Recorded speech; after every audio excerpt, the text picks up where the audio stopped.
we are back to the discussion. Leo zile kazi za CAS positions, chief administrative secretary positions, they are out. Tunataka kujua ni akina nani wamepata na ni akina nani wamekosa. But it appears that Ruto has rewarded royalty, you know, wale marafiki wake ambao walikuwa karibu sana, ambao walipoteza viti mbalimbali, amewarudisha serikalini. Brian Kennedy, mambo ndugu? Poa sana. Hey, unaendeleaje? Very fine. Naendelea salama.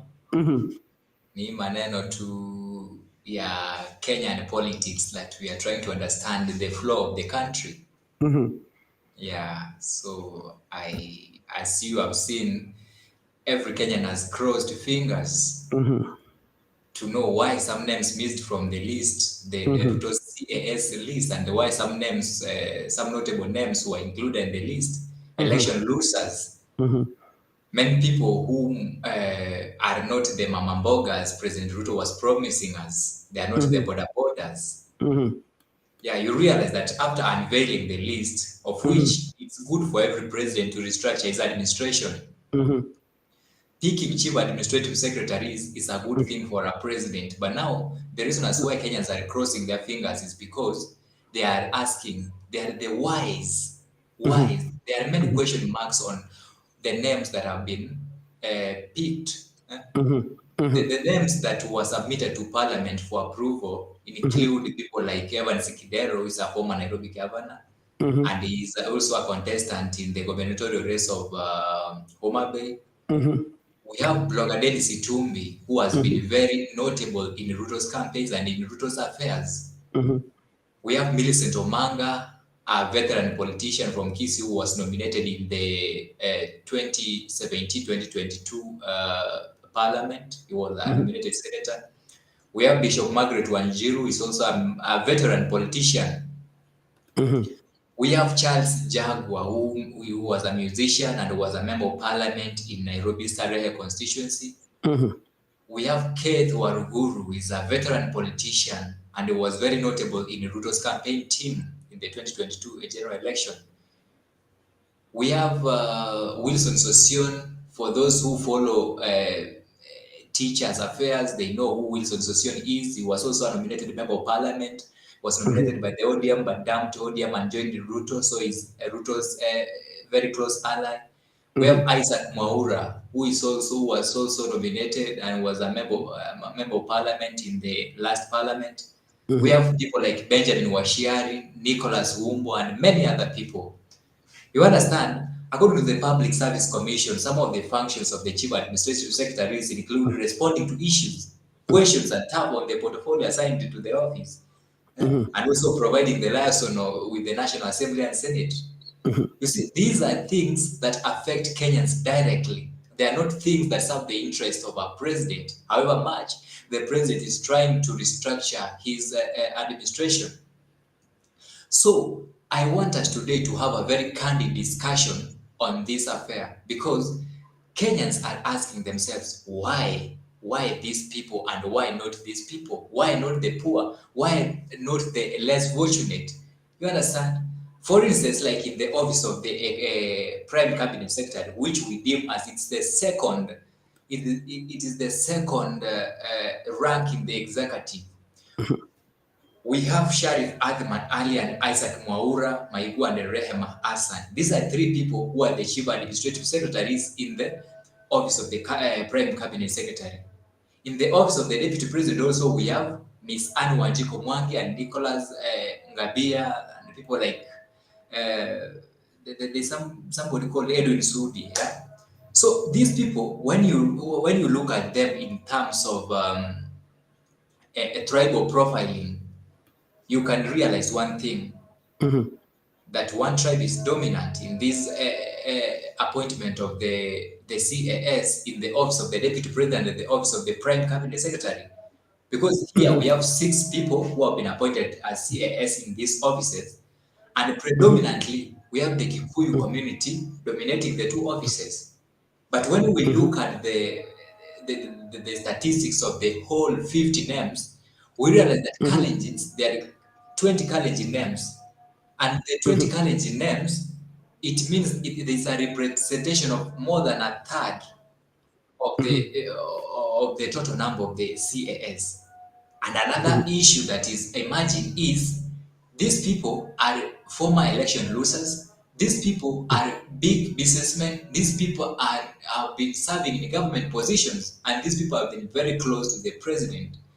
So Ruto has failed the litmus test, and this is why we want this evening Kenyans to give us a candid discussion on their views and what they think and where they think Kenya is going. Because both me and you know that on 20th, ODM leader and former Prime Minister Raila Odinga is going to lead Kenyans to State House to host out President William Samoei Ruto, whom he said that the government is illegitimate.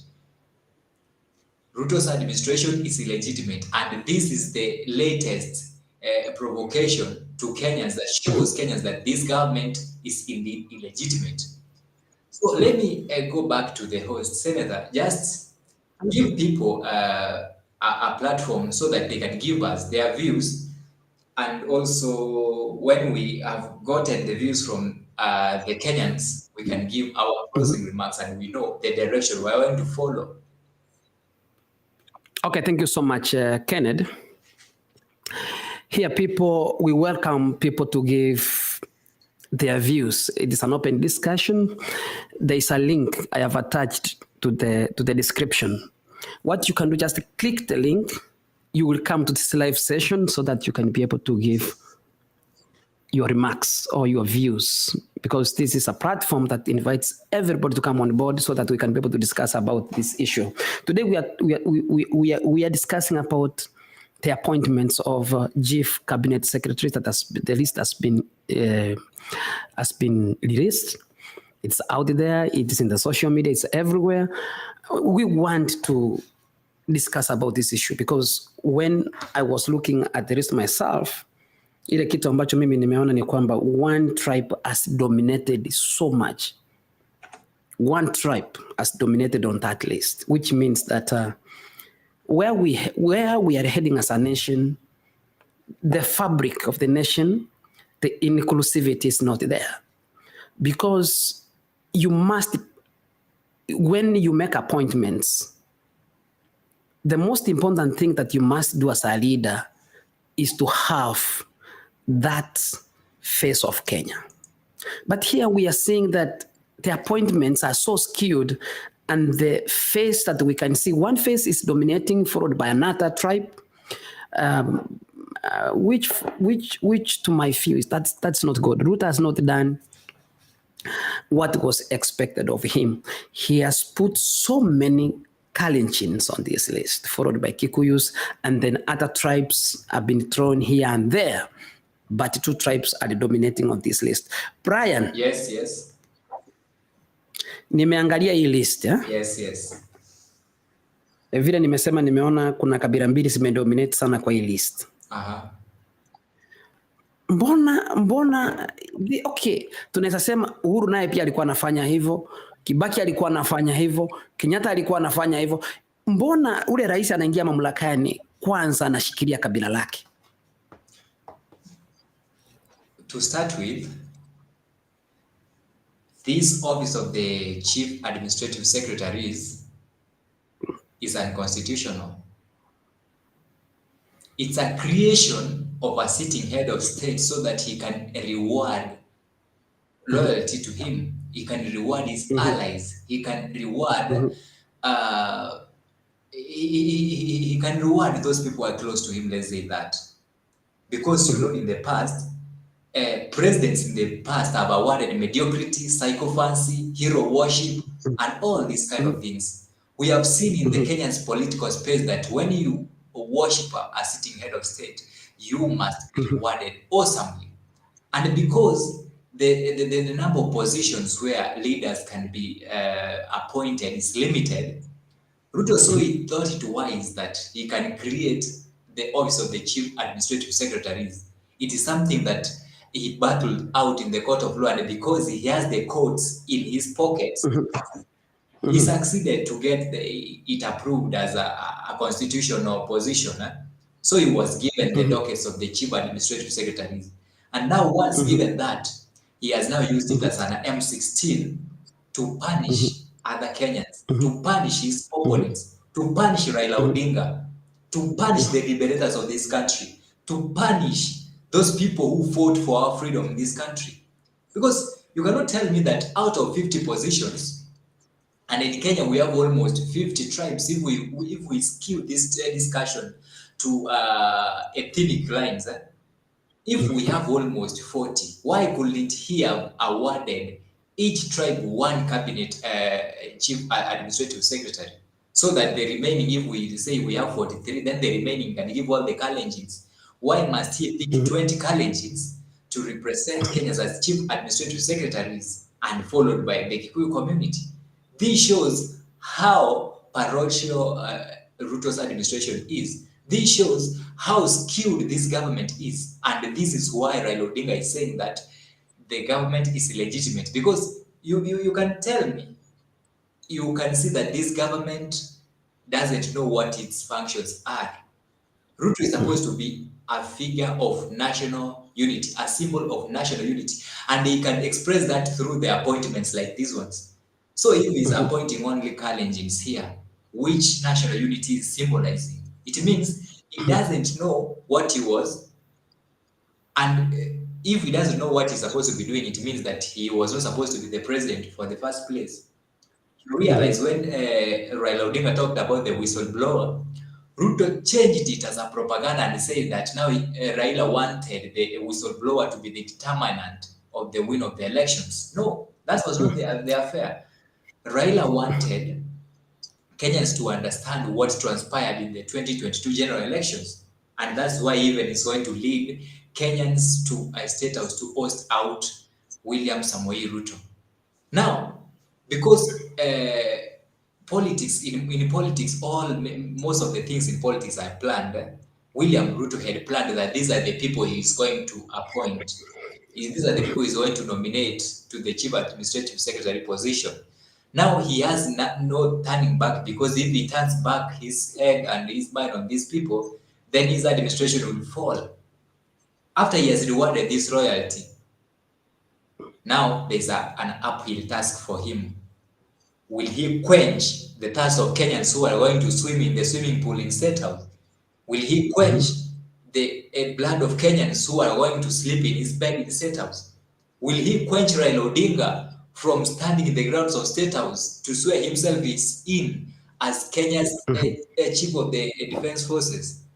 Will he, with this kind of selections, tribal selections, friendly selections, how will Ruto maneuver through this? We realize that Ruto cannot now convince Kenyans that he is a figure of national unity. Because now, let's single out these things to people like Kidero and Omanga. Those are election losers. You all understand. Kidero was in court trying to challenge Gladys Wanga that now his election were rigged out and he wanted now a rematch in Homa Bay County. But now, Kidero has been given a job as a chief administrative secretary. So where do you place the people of Homa Bay? So you are subverting the will of the people. The same way you are saying that Raila wanted to subvert the will of the people, you are the first person who has subverted the will of the people, because the Kenyans now have mandated you to rule them, to lead them. But to their dismay, as a president now, you've shown your real horns. That now you are a tribal chief.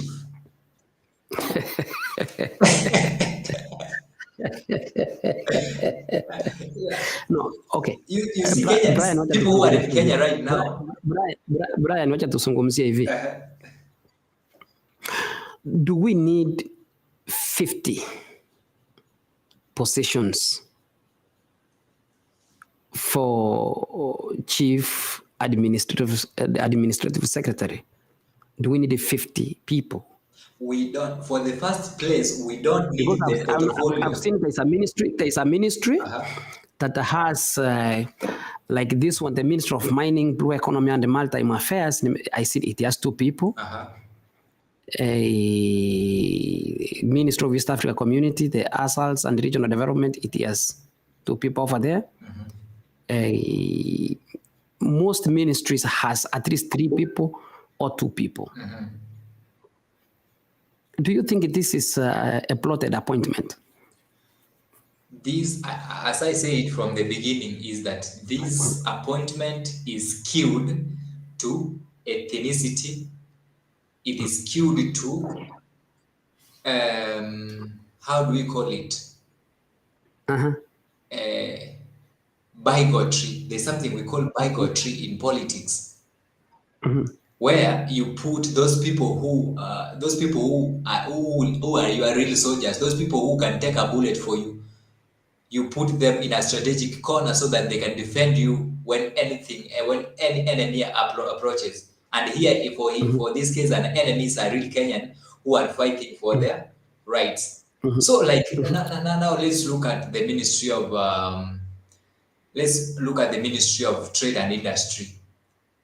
Trade and Industry is headed by Moses Kure, isn't it? In the Ministry of Trade and Industry, Ruto has appointed Evans Kidero. For those who know Evans Kidero is a good motioner. He's a good debater. You cannot win an argument with Evans Kidero. For those people who have been members of the County Assembly in Nairobi can tell you that when Kidero starts to argue, you can't. You see, the other time they were arguing with Mike Sonko, and you saw Mike Sonko came with his feelings. Because Mike Sonko is like a child, he's like a lastborn. Now when you defeat him in an honest argument, he'll resort even to kicks and punches, you understand? So that depicts Evans Kidero as somebody who can protect you in case of anything. Even if you do a wrong thing, he will maneuver that thing out and bring a very clean picture of you. You understand? We have Vincent Mogaka. Those people from Kisi, you know Vincent Mogaka. He's a mercenary. Vincent Mogaka is somebody whom you cannot joke with. You cannot dare to argue with Vincent Mogaka. We have that lady called Lilian Chepto. Lilian Chepto is an iron lady from Wasinigishu. Who is she? Lilian Chepto, I think she's the lady.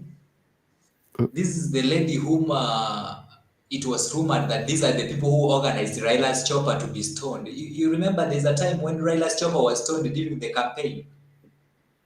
Oh, okay. In Eldoret. Yeah, in Eldoret. So this is the mastermind of that.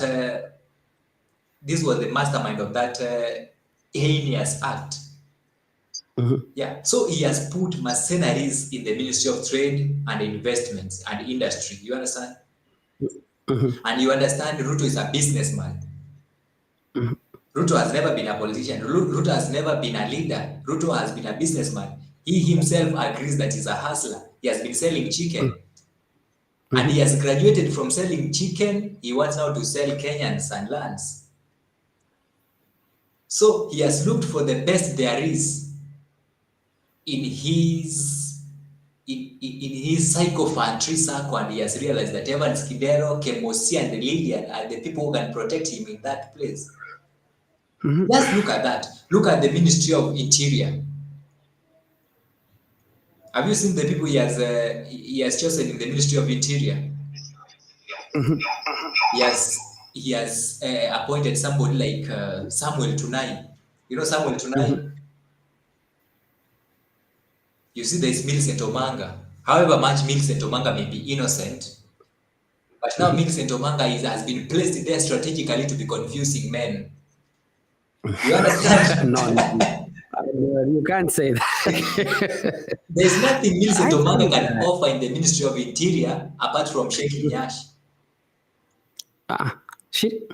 There's nothing Millicent Omanga. I am repeating it for record. Now tell me, has Millicent Omanga done any course related to security or humanity? But I think she has been put in to balance maybe issue of gender and also it comes from Kisii. Why I not think, Ketu Waruguru?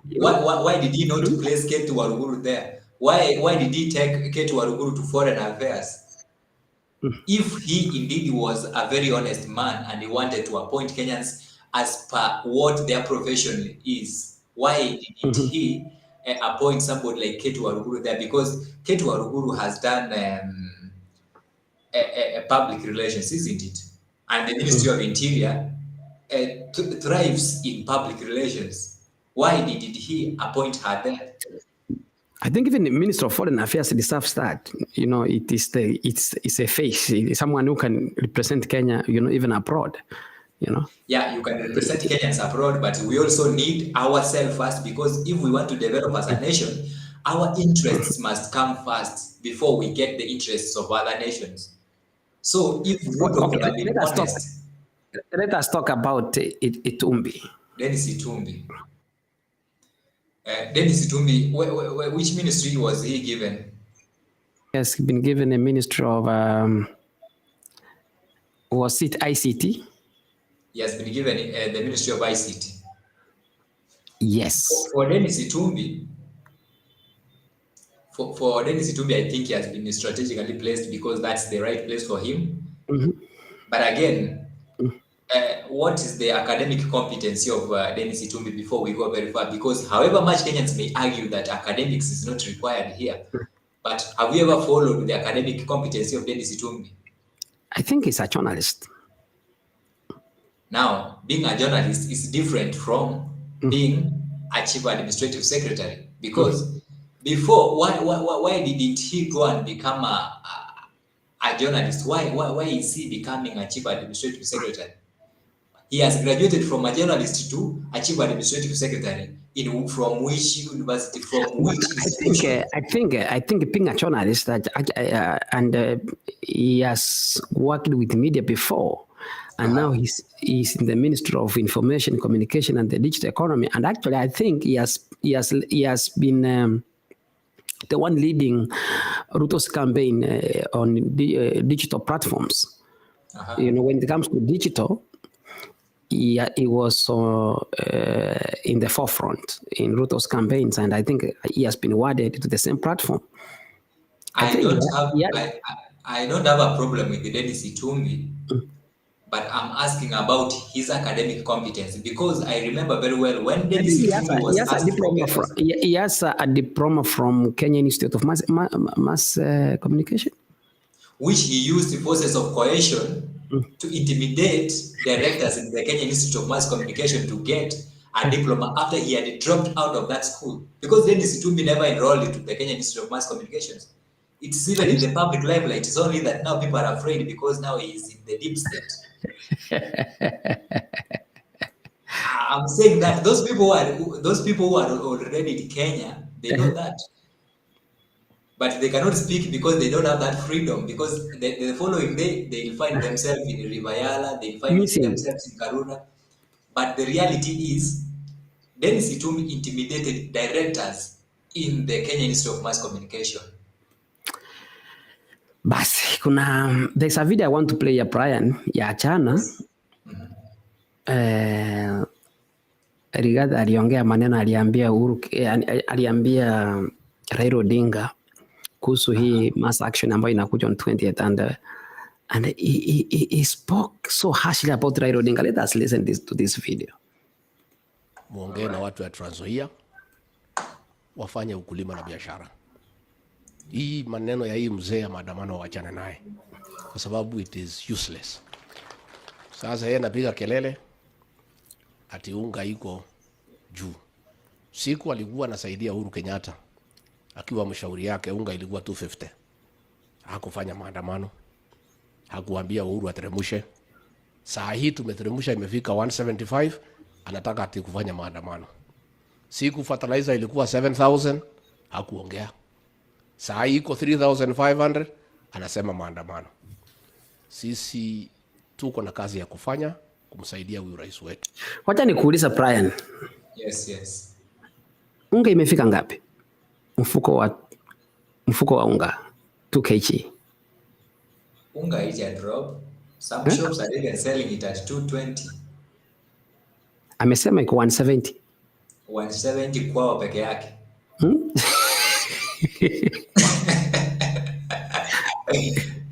No, any Kenyan who has bought unga at 170 can comment in the comment section. Let any Kenyan who has bought unga at 170 to comment there so that to disapprove us. Yeah. Na tungetaka kuuliza kaunti yenu pia, watu wafanye ukulima, wafanye biashara na waendelee na mambo yao. Huyo mzee ni sisi na yeye. Huyo mzee amesumbua Kenya for the last 60 years wakiwa na baba yake. Okay. Ni kweli Raila Odinga amesumbua wa Kenya for the last 60 years. You see, according to Gachagua, Raila has disturbed and troubled Kenyans. But according to Kenyans, Gachagua has troubled Kenyans for the past 60 years. Gachagua is a product of Moi regime. In fact, men have it that now Gachagua is Moi's son. It was in the public limelight when Gachagua was picked as the deputy president of Ruto. That now Gachagua might have been President Moi's son. And now he is the person who was troubling Kenyans as a district officer, as a policeman first. Actually, Gachagua started this as a policeman. Those policemen who inherited the white man's antics of dealing with issues. After that, he graduated to become a DO. And during the time he was a DO, he actually led a battalion of policemen to fight Raila Odinga when Raila Odinga was fighting for Kenyans. He beat Gachagua himself. He led police officers to beat Kina Orengo, Raila Odinga, and many people during the Sabasaba time. He himself, he is behind the inflation, the 1992 inflation, when he was saying that now Ruto was leading the YK 90 something. Gachagua is among the people who swindled the Kenyan funds because they thought President Moi could not, was not to go back to leadership again. Because Moi alikuwa ameshindwa, of course. So hawa kina Gachagua wakaona nao baba yetu anaenda kutoka in power. They took that initiative to swindle money from Kenyan accounts. He thinks that Kenyans don't know that. And as if that is not more, he forged papers now that he's a contractor, doing contracts in the name of the government because he could not have been asked because he was a President Moi's ally. He started doing contract works since 1992. He has taken contract in Kenya for failed projects, like the Katan failed project. Gachagua is the one behind the Katan failed project. Gachagua is behind the failed Kilindini Harbour project. Gachagua is behind the pan paper, the Webuye pan paper failure, because he took the contract of supplying trees to the Webuye pan paper. Gachagua is behind many failed projects in the Republic of Kenya. And now when he was chosen as a member of parliament in Madeira, he is also behind the failed schools in Madeira. Tell me a time when Gachagua bought a school bus in Madeira using the CDF. In fact, even the youngest MP, Peter Salasi, has bought around 20 buses. But Gachagua, for all the 5 years he was a member of parliament, even one bus, he failed as a member of parliament. So where does he get the audacity to say that Raila has troubled Kenyans? But let us be honest here, Kennedy. Yes. Raila Odinga has been the champion of democracy in our country. He has fought for freedom, and he has gone to jail for it. He has made Kenya to be where it is in terms of democratic space and our freedom. Do you think Gachagua is right to say that Raila amesumbua wa Kenya for the last so many years. Gachagua, I am sorry, I'm afraid I'm going to use this term. Gachagua is panicking. Gachagua is in panic mode. Because even a child knows that Raila Odinga is a liberator in the Republic of Kenya. There is no Kenyan Raila as troubled. Because if Raila could have been troubling Kenyans, let me tell you, my friend Gachagua, you could have never been a deputy president if Raila was troubling Kenyans. You could have never been where you are if Raila was troubling Kenyans. Raila fought for the freedom you are enjoying now. Raila fought for the constitution that now you are enjoying. You and your president, you and your boss, you opposed the constitution. And now you are enjoying the fruits of Raila's constitution. Raila championed for the 2010 constitution. Where were you during that time? Somewhere in Webuye swindling money that was meant to benefit the people of Western.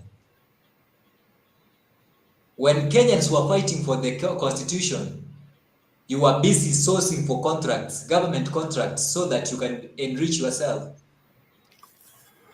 When former President Uhuru Muigai Kenyatta said that you have stolen 200 million, you said he's targeting you, and you even compromised the codes and got back the money.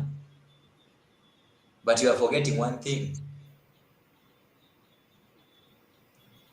Chuma chako kimotoni. Let's wait for late 20.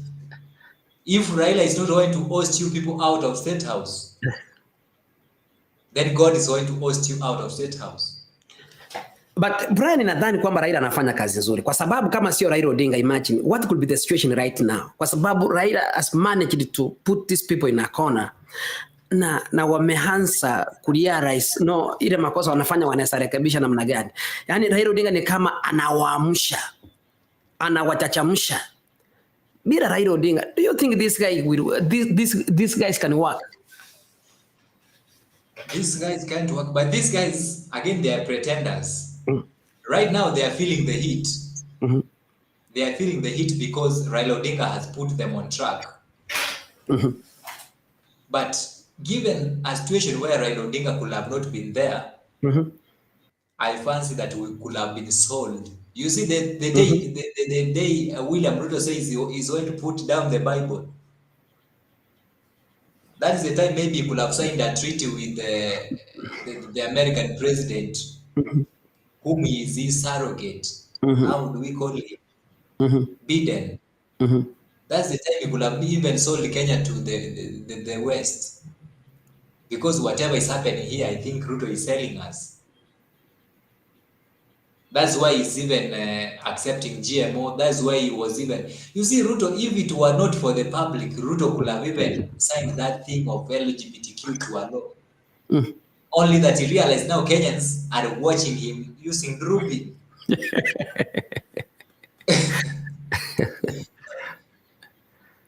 That's what was happening. Now, after now a president becomes a surrogate of another nation, what do you expect?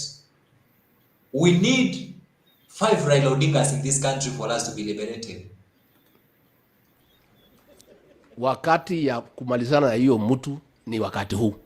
Watamalizana aje na Raila Odinga? I will want to know the method they are going to use to stop him. You see, Gachagua, I told you Gachagua started his career as a policeman. And those policemen of the 1980s had borrowed the antics from the colonial government soldiers. So, in the head of Gachagua right now, he's thinking that he can eliminate Raila Odinga through his mediocre fallacies. But one thing he fails to understand is that his teacher, his mentor, Daniel Moi, failed to eliminate Raila Odinga. So if only Gachagua can convince us that he has new tactics that he can use to deal with the Raila Odinga, then we can deserve a read. We can get afraid. But only this mouth talk. Gachagua, ukiachiwa Raila, hata ukue president na uachiwe Raila, there's nothing you can do to Raila Odinga. Raila Odinga is a movement. Raila Odinga is not a person. Raila Odinga is a wave. You cannot deal with a wave. You cannot deal with a tsunami.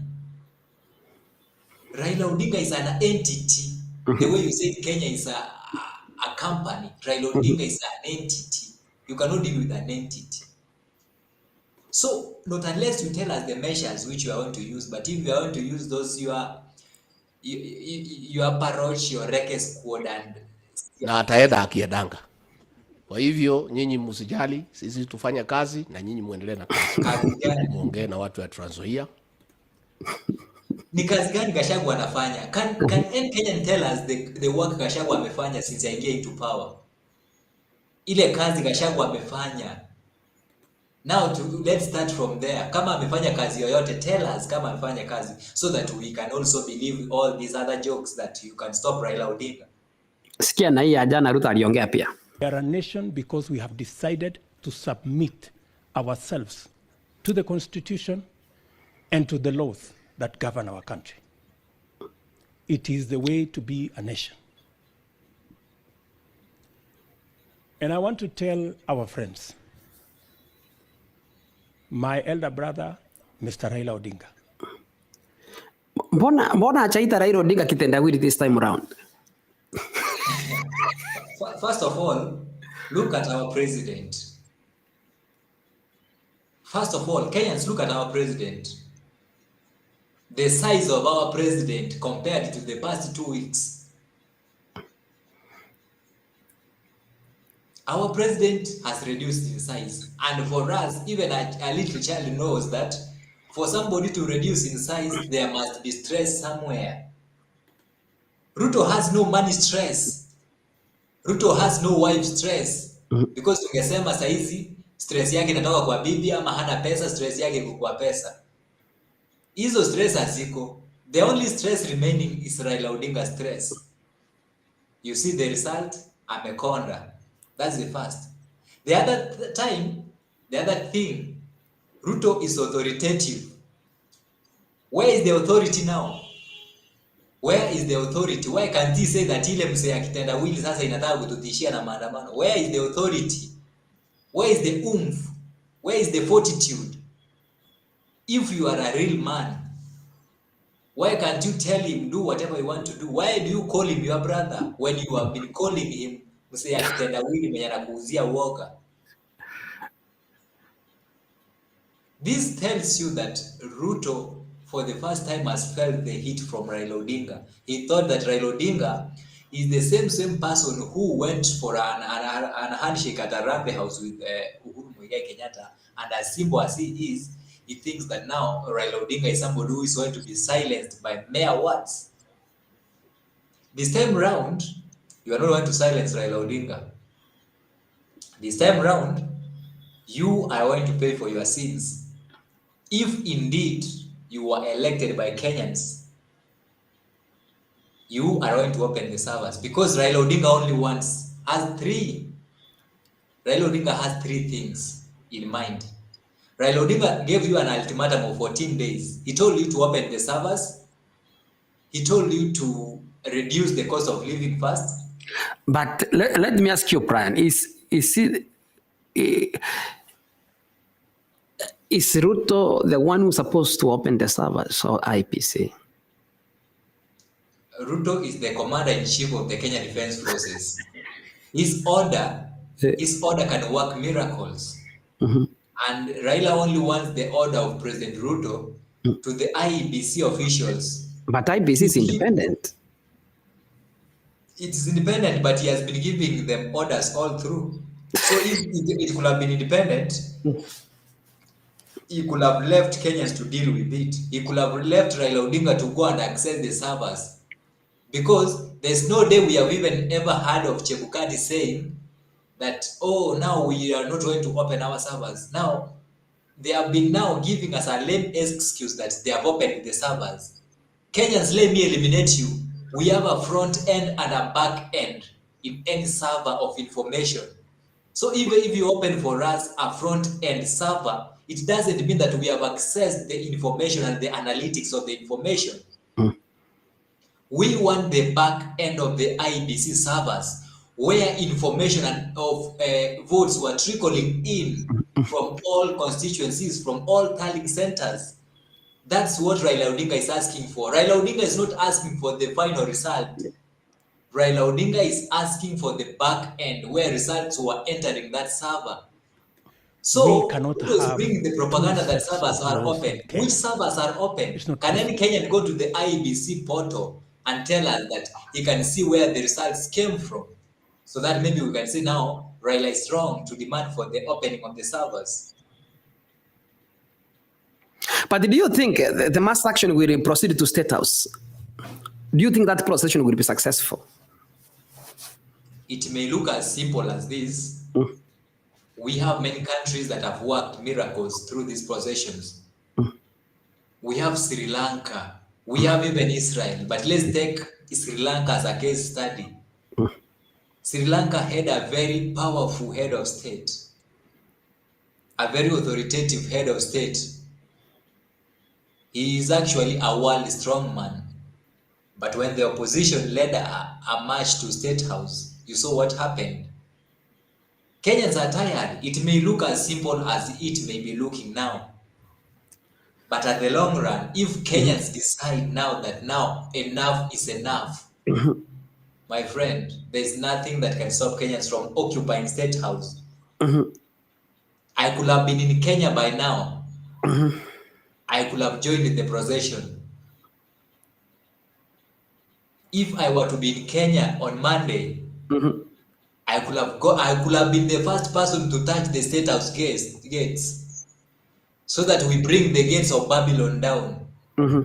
We occupy Babylon and cleanse it, because now he has made it Babylon. One constitution. We have one set of laws established by the people of Kenya, laws passed by the representatives of the people of Kenya in Parliament. You cannot tell us that you have another set of laws that you make in your mind and pass in your thoughts, and you want to tell us that you are above the law, that you do not recognize our constitution, that you do not recognize the laws of Kenya, that you are above the law, you have your own set of laws that you have made as an individual. Number two, you cannot tell us, while the rest of us abide by the Constitution, respect the laws of Kenya, and faithfully submit to the authority of the Constitution and the laws of Kenya. You want to tell us that you have your own set of laws that you enforce through ultimatums, demonstrations, that you enforce by force and blackmail, using chaos and violence. It cannot be the case. Number three, you cannot tell us that while the rest of us submit to the authority of the Constitution, the institutions set up by the Constitution of Kenya, you want to tell us you have your own sets of laws where elections are decided by nameless, faceless ghosts in the name of whistleblowers, and that unless and until we submit to what the nameless and faceless ghosts. Brian, do you think this mass action has really, dared Ruto? Do you think Ruto has really somehow developed some fear? Now, let me take you back to history. We had somebody called Plato. Plato was the student of Aristotle. When the government of Athens killed Aristotle, Plato was by then a young man, but he knew what was happening. Because he had no power to confront the government of Greece, he instead flew to exile and I went maybe to meet people like Alexander in some other place. Plato reorganized himself and became an anti-government champion. He hated politics. And in one of his works called the Politica, Plato mentioned the making of a government. There are always two sides. And that's where we get the opposition and the proposition from. So Ruto is in the proposition. Ruto has borrowed the aristocratic policies because Plato was also against his teacher's policies, Aristotle's views on government. Now that Ruto is accusing Raila Odinga of making his own laws that he wants them to be followed, yet he is the one who is making his own laws. And how we started the discussion? We started the discussion by saying that Ruto has revealed a list of chief administrative secretaries. So, from the first place, the 2010 constitution had no people like chief administrative secretaries. Ruto has passed it into law that there is a portfolio of a chief cabinet secretary. Are those not his own laws? Can he substantiate that Raila Odinga has made his own laws to be followed by Kenyans? He has no idea of that, because all he is just doing is just mouth talk, and that's what Aristotle called the work of the mouth in politics.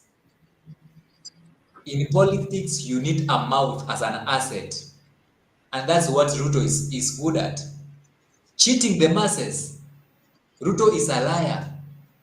He is cheating the masses so that he can turn the masses against Raila Odinga.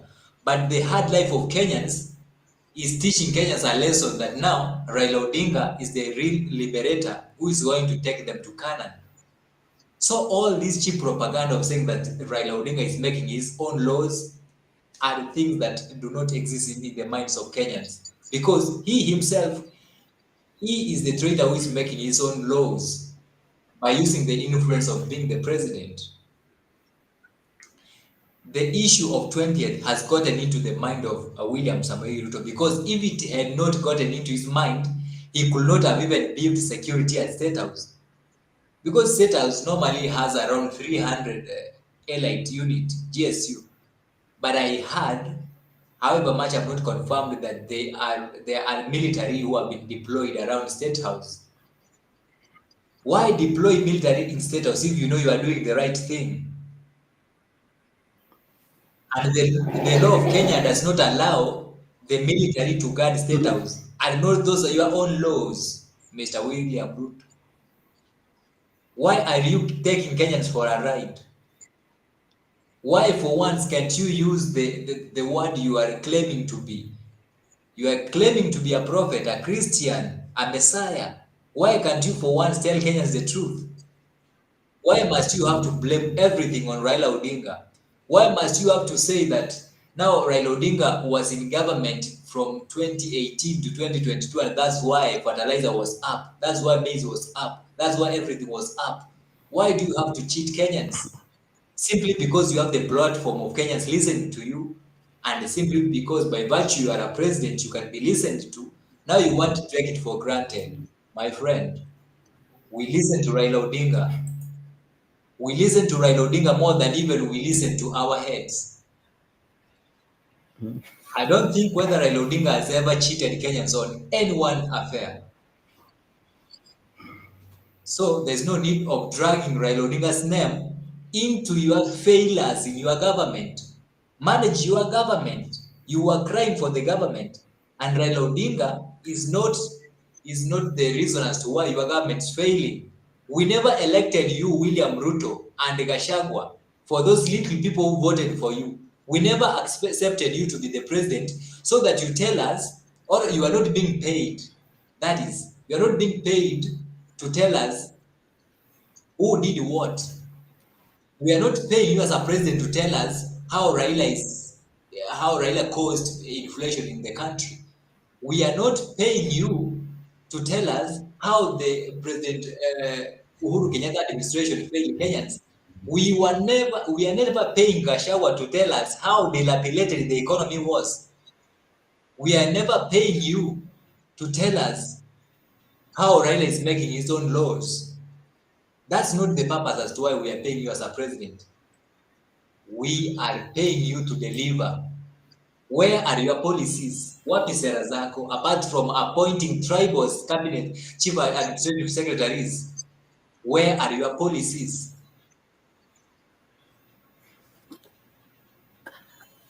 Can you tell us the list of names of the people who have been appointed from Ministry of? How many are they? The list actually consistent of it was consisting of 50 people, and I think I know a few, but some of the names are very notable. Like I started by saying, in the office of the deputy president, we have like Wanjiku Mwangi, Nicholas Rioba, and Edwin Wandabusi. You understand? The office of the prime cabinet secretary, we have Sharif Athman Ali, Mwaura, and Rehema Hassan. In the Ministry of Interior, we have Samuel Tunai, and we have Millicent Omanga and Mohamud Ali. In the Ministry of Defense, we have Agoi Masadia, and in the Ministry of the Treasury and Economic Planning, we have Kirui Joseph, Limo, we have Beatrice Nkatha. In the Ministry of Foreign Affairs, we have Kaitu Waruguru and Joash Maangi. In the Ministry of Public Service, we have Hussein Dado, and we have Charity Nancy. I think that is, we have in the Ministry of Roads. In the Ministry of Roads, we have Benjamin Jomo and Nicholas Wumbo.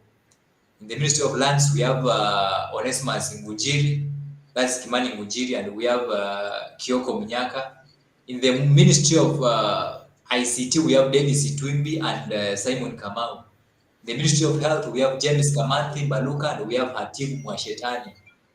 In the Ministry of Education, we have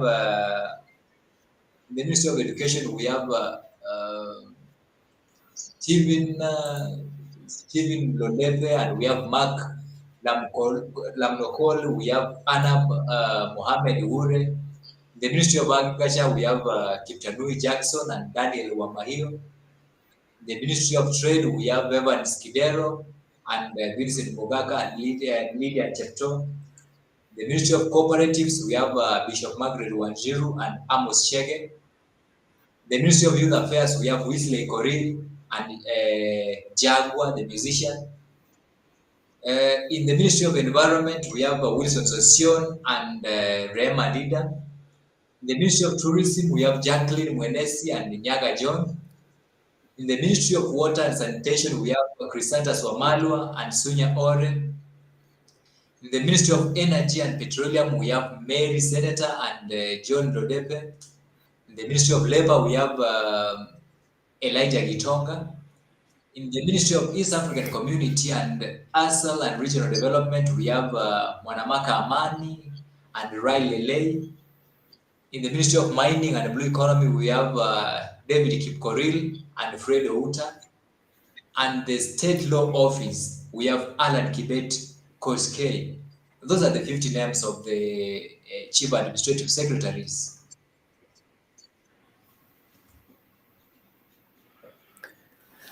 Wow.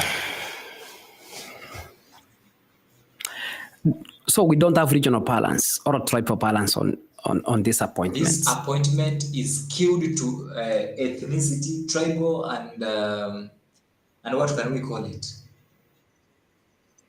This is a tribal bigotry, because there's no way you can tell me that in the entire Kenya we have 42 ethnic groups.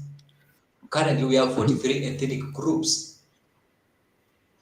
But Ruto has the guts to give us 20 names from one ethnic group. How balanced is that? How justified is that list? There's no justification of that list, because there is no way, however much we may talk about population, There's no way you can say that one ethnic community can be holding 20 chief administrative secretaries. Then there's an ethnic community that has no even one representation. For instance, let me ask about the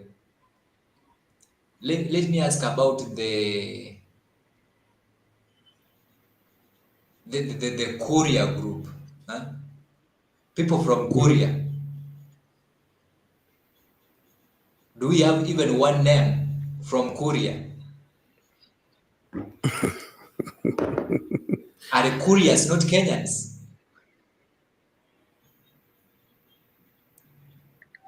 Give us one name from Korea. Aya. I want to be given one name from Samburu. Give me one name from Samburu.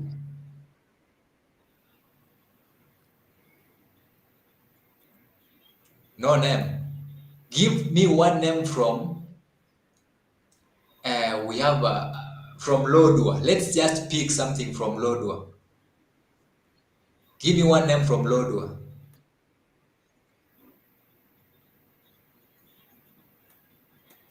There's no name from Lodwar.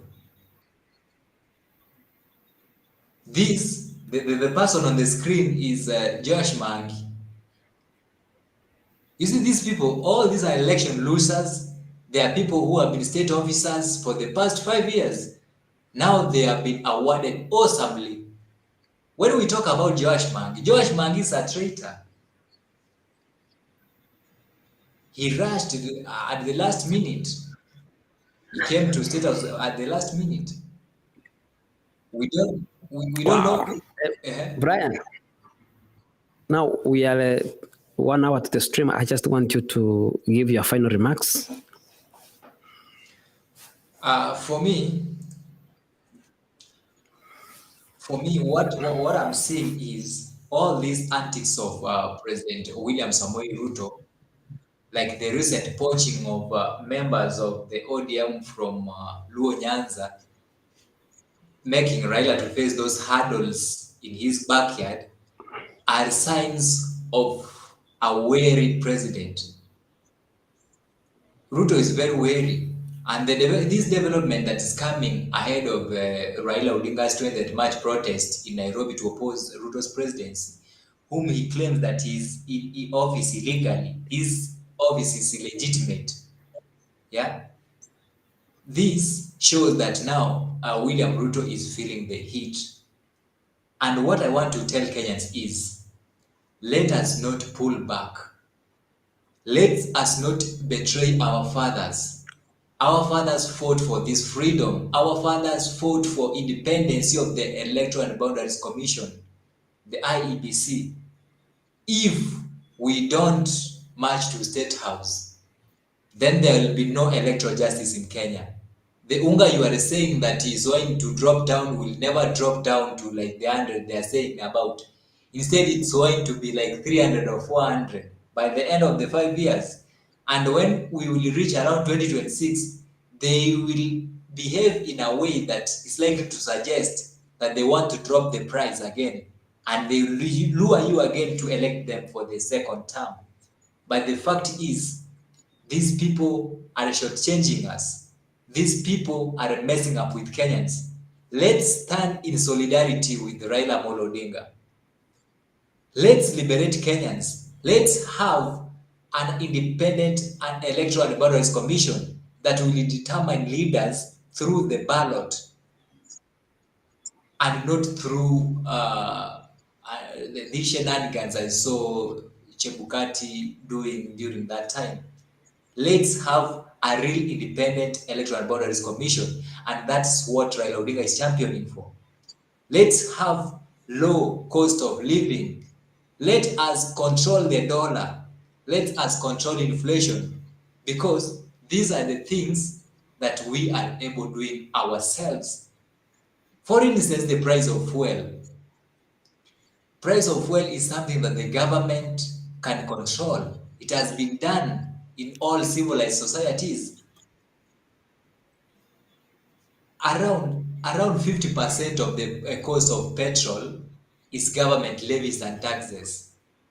If we say that 1 liter is 180 shillings, 50% of that is around 90 bob. It's government taxes and levies.